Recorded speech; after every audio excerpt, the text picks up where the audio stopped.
song sparrow. With the help of a workshop series in Ottawa called Listening to the Land, I've been learning to pay attention to what the more than human world is saying to me. The instruction is informed by Indigenous and Buddhist traditions and is intended to help contemporary folks reconnect with ancient ways of understanding human relationships with the world around us.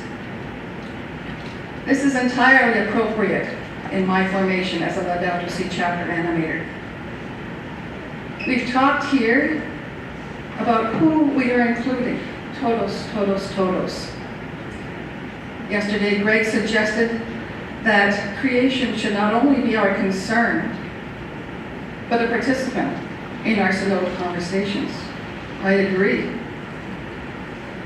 Communication with nature begins in the same place as synodality, deep listening.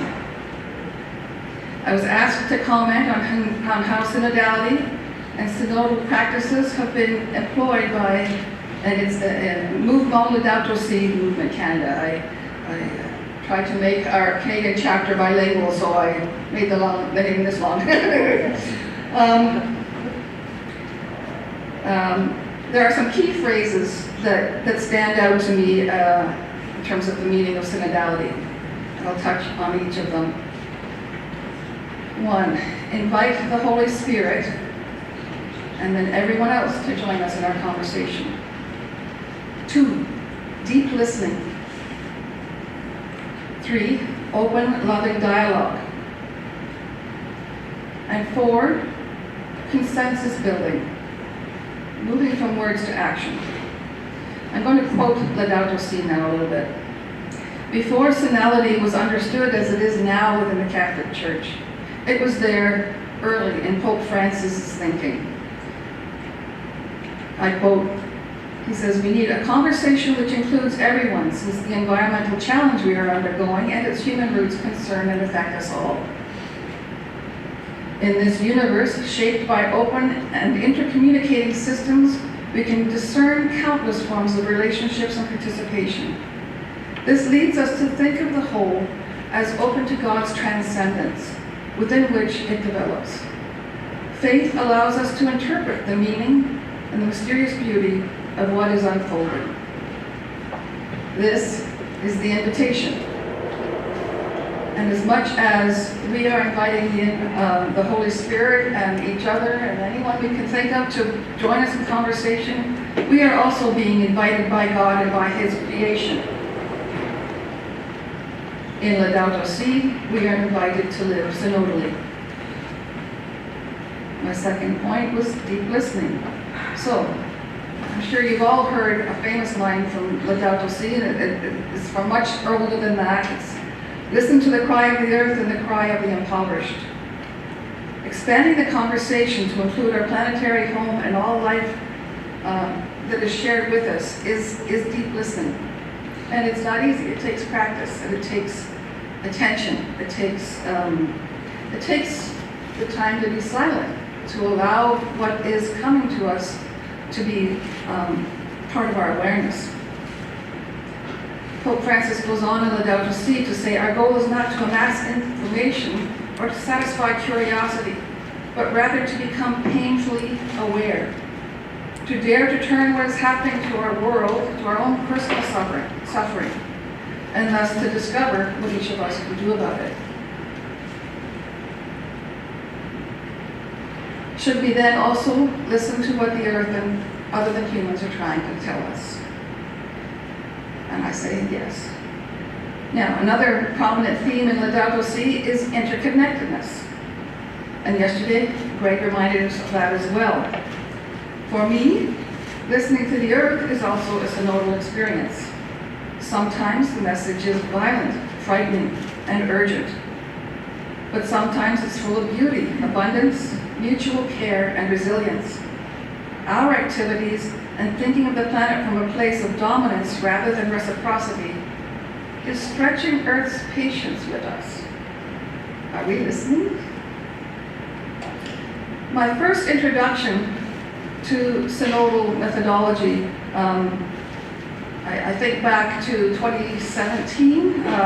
At that time, I was looking to develop some workshops for this diocese about Laudato Si, and one of the first things I did was look to find what our diocese had available and what was being promoted in terms of talking about Laudato Si to others. So I was directed to the Jesuit Forum's dialogue guide on Care of Our Common Home. In the foreword to that, Bishop Doug Crosby wrote, "When people talk to one another, they listen to what others think, and they speak about what they understand and believe. Minds and hearts are opened, and the world is made a better place." Does that sound familiar? It was before Pope Francis called the Synodal process. Over several sessions, I took training in the Jesuit practice of dialogue from Anne-Marie Jackson and my dear friend Greg Kennedy with the Jesuit Forum. The process of listening to each other, and this is these dialogue guides are created so that anyone can pick them up and lead a series of dialogues, but they explain the dialogue process. And I suggest that this is very similar to what we're doing right now, and it has guidelines that we can then take it and go anywhere with it. In the guide, it says, "The process of listening to each other deeply and exchanging ideas will foster creativity and possibilities for ways forward. Our process is not debate. It is about entering into dialogue, which opens us up to new ideas and hope." And they add these criteria for setting up or facilitating a good meeting. 1, good food. Sitting in circles. Respecting each person and giving space for their words. Holding pain with love. Refraining from judgment. This is how I was taught to conduct good dialogue sessions. With these practices, groups explored Laudato Si, how they felt, their responses to the study passages in our Canadian contexts, and if they felt compelled in some way, and if so, what was that compulsion calling them to do? With this initial grounding, this is how MLSM Canada began in 2019, with a listening lunch and a group of about 20 people sitting around a table to discuss if a Canadian chapter might duplicate something that was already in place here in Canada. Some of us felt the need for it, but we wanted to check and make sure, so we asked some questions. Is there a need for something like this on a national level? If a Canadian chapter was formed, would it be welcome? So most of the people in the group were from the Toronto area, but we asked our questions. Over 2 hours, we listened to each other's comments, and within a short time, a consensus was reached that yes, a Canadian chapter of the Laudato Si movement would be welcome. That was our initial phases of listening to each other. We carried this through in many one-on-one group encounters with Laudato Si animators. Now, the animators are trained through the International Secretariat of the Laudato Si movement. They take a 6-week online training course that culminates in a project where they think of something to do in their community, and when that is completed, then they are certified as an animator. At this present time, there's about 500 animators in Canada, and MLSM Canada is partnered with as many as 50 Catholic organizations. But, in the early days, there was many one-on-one conversations, planning webinars, and getting projects ready with partners. But that was the fall of 2019, and soon, the activities were solely online or over the telephone. But the principles of listening, holding space, non-judgmental approach, and seeking solutions together still apply. I'm quoting now from the final Synod document. Excuse me for just a moment.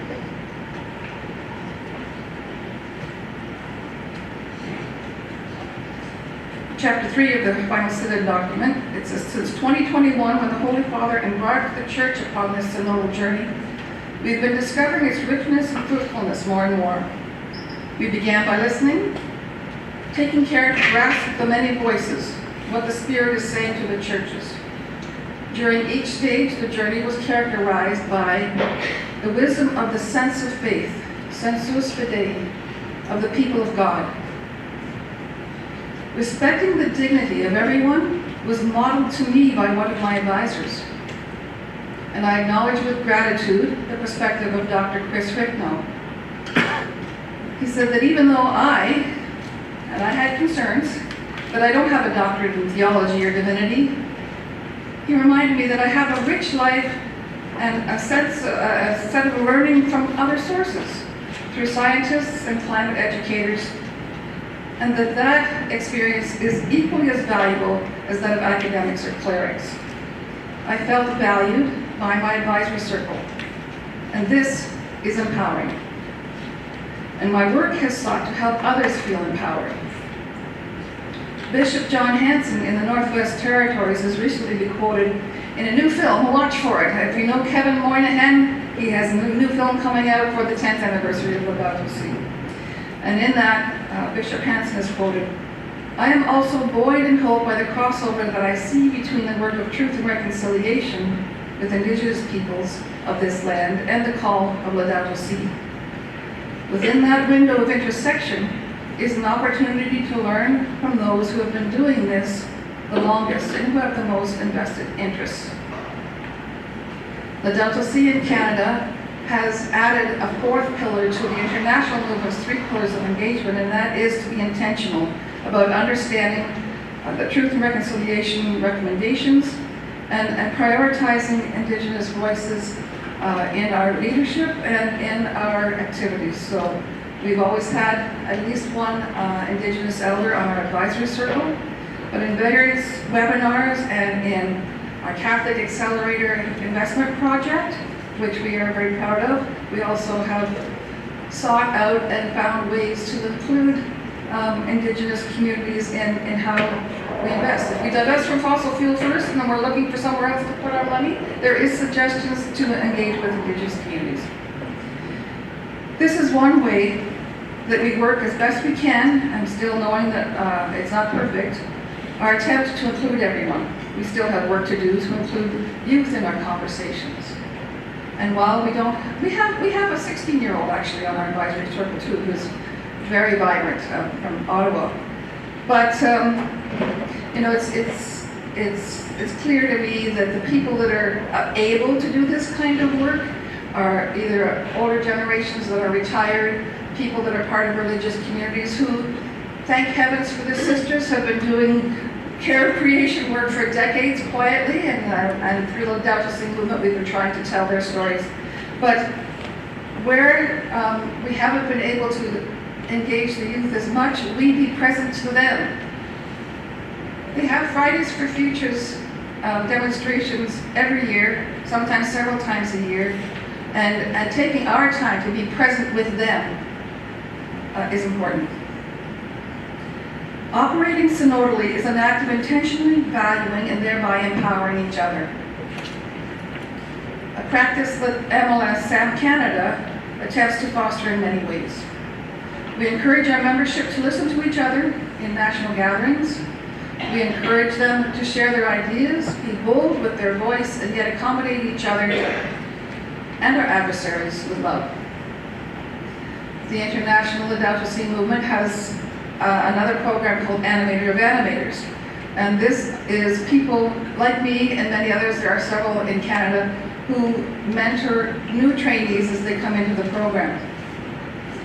And we're taught to draw out the trainees' ideas, not to step immediately in with the ideas that we think might work in their location. No.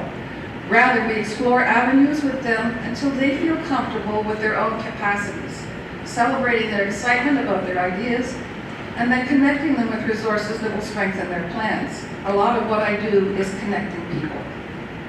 Sometimes synodality in MLS in Canada means gracefully witnessing pain, frustration, and even anger when plans are thwarted or unrealized, and holding those feelings in prayer, reminding each other that we are called through the Holy Spirit to hope. And I'm going to quote the Synodal document once more. It says, when we listen to our sisters and brothers, we are participants in the way that God and Jesus comes to meet each of us. Much of my work has been listening, and then echoing what I hear, confirming that I understood correctly, and then either sharing stories in celebration, seeking solutions among others in our network and beyond it, and offering support by being present when there's not much that I can practically do to help. This being present is important, because solutions rarely present themselves in the moment of need. But by being a witness, time and the Holy Spirit may eventually suggest new ideas that can then be passed along to the correct recipients. Because at one time, we did take the time to listen carefully.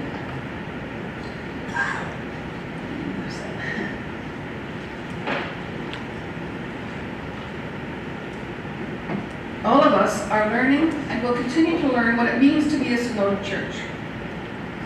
It is a task for the laity and for ordained alike. Judgments about what are appropriate topics to discuss, attempts to eliminate new ideas that some feel are irrelevant, smoothing over difficult conversations in the interest of a more comfortable, even attractive package to report on. These are not helpful. In paragraph 48 of the Synod document, it states, synodality and integral ecology both take on the character of relationality and insist upon us nurturing what binds us together. This is why integral ecology and synodality correspond and complement each other concerning how the mission of the church is lived out in today's world.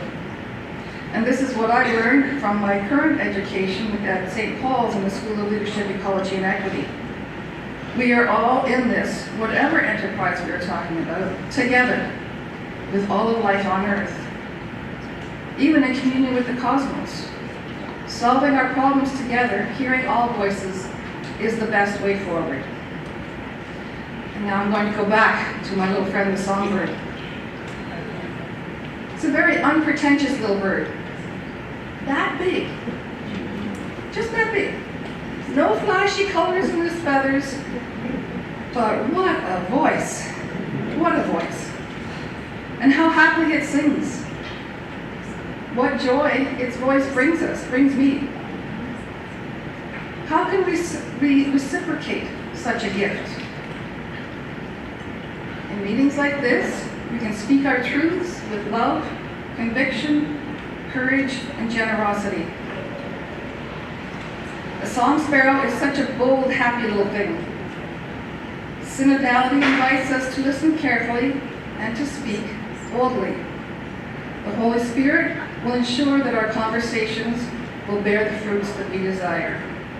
And I'm going to close with a few more words from my friend.